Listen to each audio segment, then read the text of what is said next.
Welcome back to another video, and today I'm going to be presenting to you the first episode of a 6-part fanfiction series about what a true origin story for Peter B. Parker from Into the Spider-Verse might have looked like if Sony was to create a series for Disney+. Now, I want to make it clear that this storyline is not created by Sony and that this is purely for entertainment purposes, and I'm also going to have a video recording of the Spider-Man PS4 game playing in the background at all times to give you an idea of the time of day and the current state that Peter is in. So if you see Peter in the ESU suit, for example, and that will be displayed in a moment, that just means that he's not in his Spider-Man costume and so on. But now that we've got that cleared up, let's dive right in. Bad joke. I know. So at the beginning of our story, Peter has been going to Midtown High for a few years and is a sophomore, meaning that he's around 15 years old, and Oscorp has given Midtown permission to select a small group of students to attend a day-long field trip with adult supervision being provided by employees at Oscorp. 10 random students are chosen from Peter's biology class to go on this trip, some of which include himself, Mary Jane Watson, Flash Thompson, Randy Robertson, and his best friend Harry Osborn. And as they approach the building, Mary Jane asks Harry if he lives there, and he tells her that his father has built the place up from the bottom to become the biggest company in all of New York, and Peter notices that she seems impressed. Shortly after, Norman is seen greeting students as they enter Oscorp, and he happily welcomes Peter, assuring him that this will be a day he'll never forget, referring to him as his son, which insinuates that they've known each other for some time. Soon after, Harry walks in, to which Norman doesn't show much acknowledgement to. Peter also spots one of his scientific idols in the scene, Dr. Curt Connors, who he excitedly shakes hands with before telling him that he's read all of his papers on radioactive neurotransfusion and cross-species genetics and was thoroughly impressed. He then asks the doctor if he thinks it's actually possible, and Connors shows interest in Peter as most high school students don't have any background knowledge on these topics. He tells him that he'll be happy to see what's in store for the morning before asking Peter for his name, to which he happily replies, Peter Parker. He then asks if he's allowed to film the presentation for the school paper, and Connors confidently agrees. A moment later, Flash interrupts the two, telling Peter to stop fantasizing over geniuses he'll never live up to. Along with Curt Connors, the class is also introduced to another scientist named Otto Octavius and are set to be given a presentation in which Dr. Octavius will have his brain momentarily linked to a set of robotic arms attached to his back. They're then told that this will be the technology of the future, as will allow people with missing limbs to live equally, if not more capable lives than the average human being. The scientists go on to mention how they've been working on this contraption for years, and that the calculations have been analyzed to perfection. Flash also makes a joke in the scene, stating that Otto should be called Dr. Octopus because he'll soon have 8 limbs, to which he playfully agrees, showing that amongst Otto's genius ensemble, he's still a friendly, high-spirited person on the inside. Dr. Connors then unveils a large metal device that he says will fire a radioactive beam and be absorbed by a mechanism around Otto's waist, which will allow him to control the metal arms with his mind. And at the time, Otto is seen wearing a lab coat along with a pair of goggles to prevent eye damage from the flash, and the students are then given sunglasses themselves, and as Dr. Connors aligns the device with Otto's body, the camera cuts to a shot of a spider casting a web directly in the line of fire. Otto then clamps the metal device around his waist before Dr. Connors flicks the switch, firing a bright beam across the room, knocking the spider from its web and onto the top of Peter's hand. And as the spider is hit, it absorbs a small amount of radioactive energy, while the rest is absorbed by the device around Otto's waist. The spider is shocked by the blow falling onto Peter's hand, and in its dying actions, bites him, which then cuts to a dramatic shot of the spider venom entering his bloodstream before zooming back out to reveal a giant red bump that is left behind.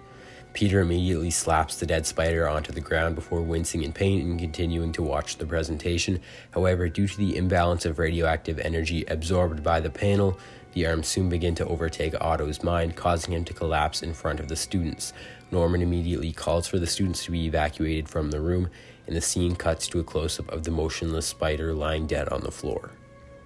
The next scene takes place at the Parker household with Aunt May and Uncle Ben. The two are seen sitting at a table drinking tea together before an anxious Peter Parker comes scrambling through the doorway with a handful of textbooks.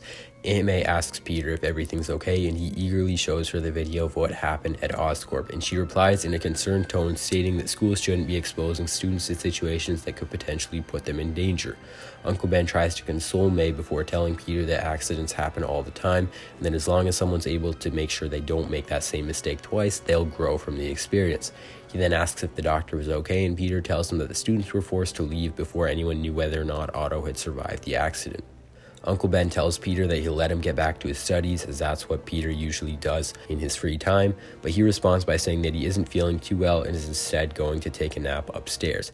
Aunt May tells him to rest as long as he needs to, and as Peter gets to the top of the stairs, Uncle Ben tells her that he's probably just a little shaken up from the incident. She agrees. The next scene takes place back at Oscorp, where an angry Norman Osborn is seen yelling at Dr. Connors. He tells him that one of the most brilliant minds in all of humanity has gone to waste because of his incapability to follow orders, and that Otto is now in a coma. Norman tells Connors that he didn't ask him to create a machine that would destroy, but rather expand on the vast possibilities of human potential, and amongst this, Connors remains calm, trying to warn Norman of what may be to come. He tells him that there can't be any evidence of the accident as it could ruin Norman's reputation, and he also mentions that no one would ever believe a group of high school students over the head of the largest multinational corporation on Earth, but that one of the students, a specific student named Peter Parker, has video proof of the danger inside of Oscorp. And he tells Norman that if they don't destroy the evidence, Oscorp should be shut down. And Norman replies by saying that Connors has done more than enough for him to know that he doesn't belong at Oscorp, but that this information may be of use to him. Connors tells Norman that everything was playing out perfectly and that there must have been a disturbance during the presentation, assuring him that he will never disappoint him again. And Norman tells Connors not to make promises he can't keep, before stating that he's made a fool of him in front of a bunch of people, including his own son, and that he'll never let it happen again, because from now on, Curt Connors and Oscorp Industries are no longer associated with each other. And Dr. Connors then begs for his job back, but Norman instead orders security to remove him from the building. The next morning, Peter wakes up and instinctively reaches for his glasses, soon noticing that when he puts the glasses on, things get blurrier and that without them, everything is perfectly clear. He finds this odd but proceeds to go along with it, telling himself that he must have just grown out of them. As he begins to get dressed, he soon develops an extreme sense of hunger, which he assumes is because of the dinner he missed the previous night. Peter rushes downstairs to see Uncle Ben reading the morning paper while Aunt May finishes making a large batch of wheat cakes. She asks Peter if he's feeling better, and he tells her that he is before grabbing a plate and a glass of water. Uncle Ben tells Peter that he's been thinking about the video he recorded yesterday and that he could probably make a lot of money off of it by selling it to a newspaper company like the Daily Bugle. Peter says that he'll consider it, but also doesn't want to get Harry's dad in any trouble because he owns the company. Aunt May calls Peter over for his breakfast, and he loads a larger than usual portion of wheat cakes onto his plate, and Aunt May tells Peter that he must be really hungry, to which Uncle Ben replies, stating that the boy's growing. Peter heads off to school and soon talks to Harry about the mishap at Oscorp the previous day, and Harry tells Peter that his dad was very upset about it and wouldn't even talk to him last night. The following scene contains a montage of Peter's school day, beginning with some mild teasing coming from Flash, where MJ is seen in the background looking sorry for Peter, leading to the end of the day when Peter's in his gym class playing dodgeball. And in this scene, we get to see Peter's spider sense on display for the first time, as he's able to sense the balls coming toward him before they've even been thrown. And at the end of the match, the final two players standing are Flash and Peter, and Flash begins to yell at Peter, calling him a wimp, and he responds by hurling a ball directly at his opponent, leaving a large red dodgeball imprint on Flash's forehead. Peter's gym teacher immediately tells him off, asking if he was trying to injure Midtown's star quarterback, and Peter replies innocently, stating that it was all part of the game. Nonetheless, the teacher sends Peter down to the office where his uncle is called to come pick him up, and when he gets to the school, he tells Peter that this type of behavior is unacceptable, and that even if Flash deserved it, he still shouldn't have tried to hurt him. Peter agrees and admits that he was wrong before the two drive home together in silence. On the other end of town, as night begins to fall, we see the back of a man's head as he speaks with Norman Osborn. He tells the man that he needs him to find and destroy all incriminating evidence of the accident at Oscorp. Clearly, what they were doing was not safe, and Norman doesn't want to be held accountable for what was allowed inside of his building. He gives the man an address and tells him that he needs to make sure the footage recorded by Peter Parker doesn't go anywhere, and that if need be, he may even have to impersonate someone Peter trusts, as that seems to be the most likely way to persuade the boy into giving up such valuable information. He tells him that he's probably at this very moment thinking about burying Oscorp for his own personal gain, but Norman tells the man that no matter what, he can't hurt the boy, because if anything was to happen to Peter, Harry would put the pieces together, and it wouldn't be long before the world would know that Norman was trying to hide something. The man asks how much is in it for him, and Norman replies by saying that it's more than anyone else could ever afford. He agrees to the offer as the screen begins to fade to black. In the closing scene of this episode, we get to see what Peter's actually doing at this moment, and this comes back to the Parker household as Peter's getting ready for bed, and as he's brushing his teeth, he notices a spider crawling on the wall in the background. He spits the toothpaste out of his mouth and goes to set down his toothbrush, but when he lets go, it stays in his hand.